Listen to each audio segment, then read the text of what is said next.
When a well-known Muslim preacher in Mombasa, Abood Rogo, was gunned down by unknown assailants 2 weeks ago, Salim was enraged.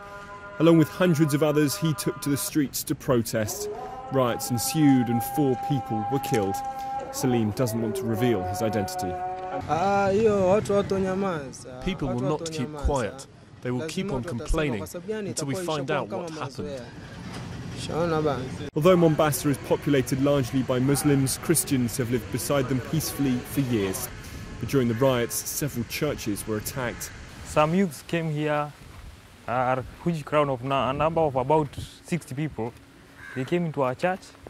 They started breaking the window panes. Police were also a target. 3 officers were killed in the violence. They broke this door. They are looking at the police and they are targeting them to be able to, to hit at the government. So when they're hitting at the police, they're hitting at the government.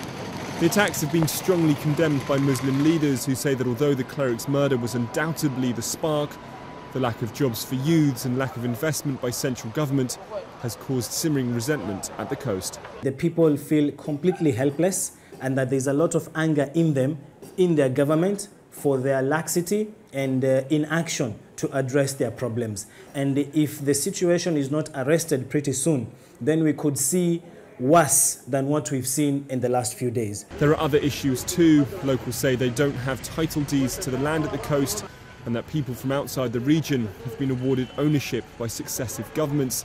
They say they are discriminated against in the job market, their schools are in a terrible condition, and there's no investment in infrastructure.